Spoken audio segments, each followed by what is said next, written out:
2 temples, 7 mysteries. In this video, we shall look at 2 of the greatest architectural marvels of ancient India, namely the Kailasanatha or Kailasa temple at Ellora in Maharashtra and the Vettuvan Koil temple at Kazhugumalai near Thoothukkudi in Tamilnadu. So, what can be a mystery common to these two? Separated by a distance of 1500 kilometers and 2 distinctly different cultures in 2 different regions ruled in the past by 2 different dynasties? Come, let us find out. This video is brought to you by the Unknown India channel, which tells you all about India, that is Bharat, that you did not know. This video is based on a research article. The author of the article is Mr. Ganesh Venkataraman, a retired IRS officer of Bengaluru, a terrain biking enthusiast with interest in travel and Indian history. He has authored several such articles and a novel. A complete list of his creations is provided in the description of this video. We are thankful to Mr. Ganesh for letting us use his research findings in this video. If you like this video, please click the like button, share it with your contacts, subscribe to this channel, and hit the bell icon to be notified of new videos and other announcements. Thanks. As we all know, India has hundreds of examples of not only grand but very sophisticated and complex temple architecture, right from Kanchipuram, Tanjavur and Madurai in Tamil Nadu to Hampi, Belur and Pattadakal in Karnataka to Konark and Bhubaneswar in Odisha to Ajanta, Ellora and Verul in Maharashtra to Modhera and Palitana in Gujarat to Dilwara, Alwar and Ranakpur in Rajasthan to Khajuraho, Ujjain and Bhopal in Madhya Pradesh. Each of them is unique in its own way for the details sculpted or for the rich imagery from legends or for the arrangement of the structures or sheer size and grandeur. But the 2 temples we are going to look at in this video are unique in the iconography and architectural brilliance. There are several videos on YouTube which you can explore to really appreciate their unique features. But in this video, we are going to look at another aspect, namely how they were constructed. Their construction is unique in several ways, really, and it poses several mysteries even to modern architects, engineers and sculptors. Mystery number 1. Both of these are monolithic, meaning cut out of a single rock. Can you believe that such a huge and complex structure could be carved out of a single rock? The first temple is the Kailasa or the Kailasanatha temple in cave number 16 of Ellora caves, lying 30 kilometers to the northwest of Chhatrapati Sambhaji Nagar, previously called by the infamous name of Aurangabad after the tyrant Mughal king Aurangzeb, who committed genocide of tens of thousands of Hindus or Sanatanis, the practitioners of the universe-loving Sanatana Dharma. And it is the largest monolithic structure carved out of a single basalt rock, which was really a hill, and a UNESCO-designated World Heritage Center site. The temple is massive in size, 33 meters or 108 feet wide, 50 meters or 165 feet long, and 30 meters or 100 feet deep.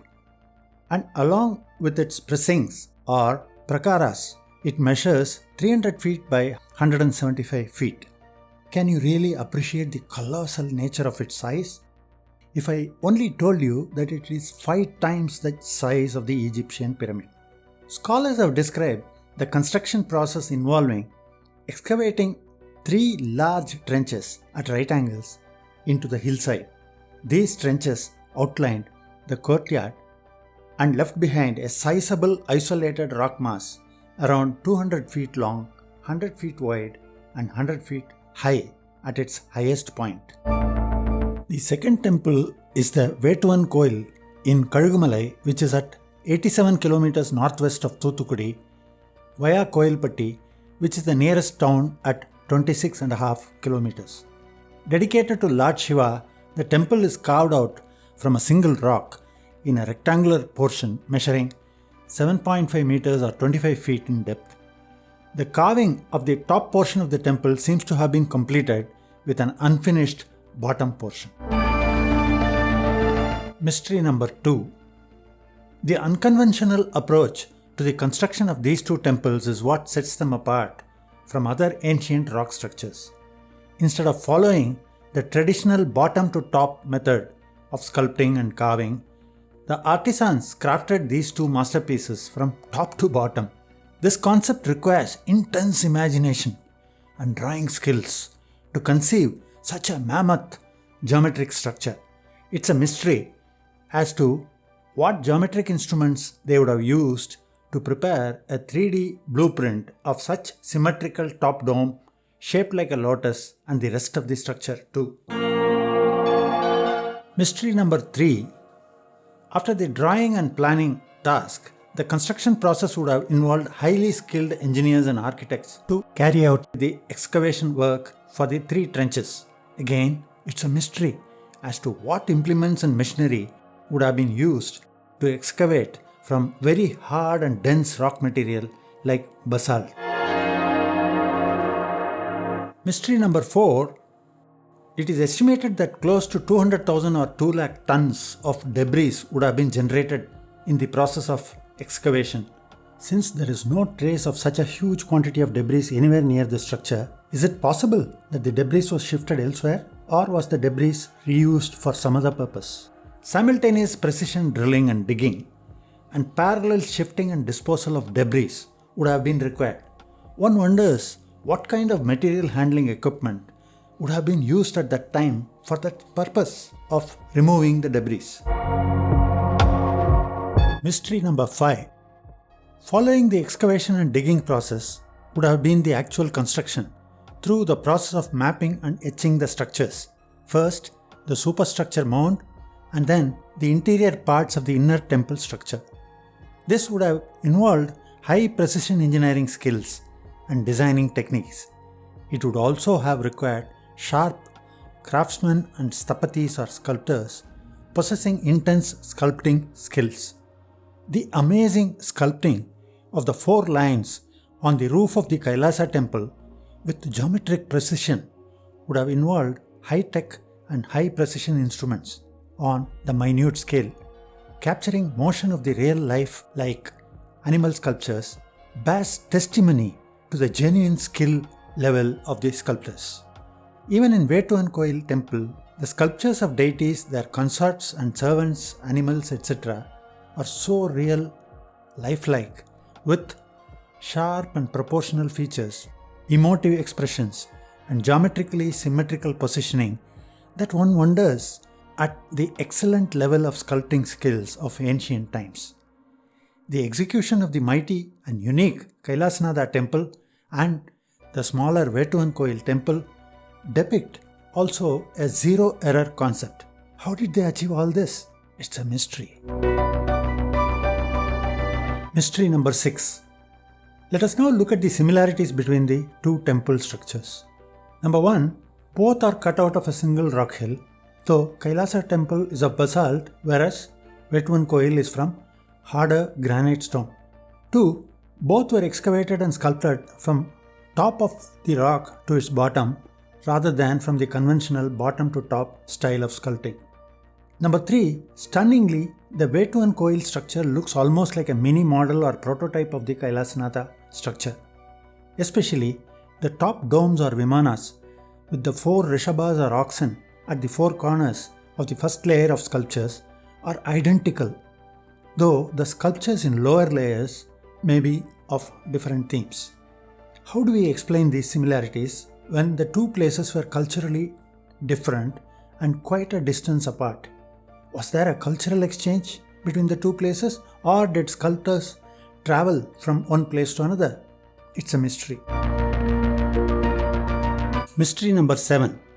What linkages can be established between the 2 structures in terms of people who constructed them and the period and duration of construction? Which one was constructed first? How long did it take to construct each of these? Well, to answer these questions, we need to consider a few things. There are very sharp differences in style at Kailasa temple between the inner architecture and sculptures and the carvings on the outer walls.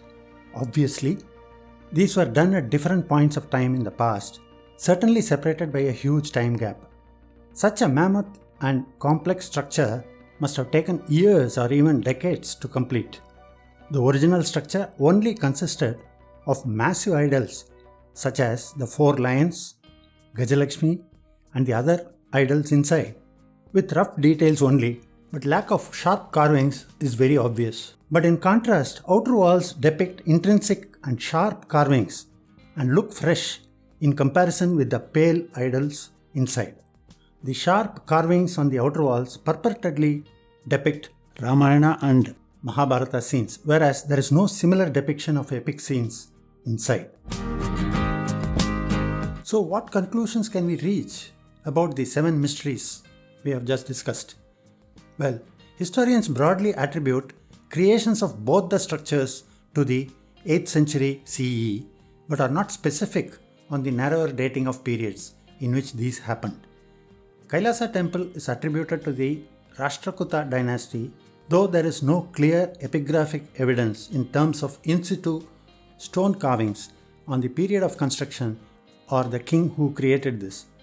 Similarly, the Vettuvan Koil structure is attributed to the Pandyan dynasty, but historians do not agree on either the name of the ruler or period of construction. But from the distinctive architectural and sculptural styles of both the temples belonging to the region south of the Vindhyas, it may be hypothesized that the sculptors first did the prototype at Vettuvan Koil. Members or descendants of this sculptor group must have been brought to Ellora to construct a much larger version by the Rashtrakutas or other rulers there, with cooperation from the first generation Pandyas, who were supposed to be the earliest experts of rock-cut temple architecture. But all this is only hypothetical surmise. We need solid evidence, which will hopefully be available from future research by passionate and dedicated historians of temple architecture who want to find out the truth. Please check out our playlist of all videos on India's heritage, civilization and culture, as also our other videos in the full playlist, and also subscribe to our channel by clicking the respective links. Thank you.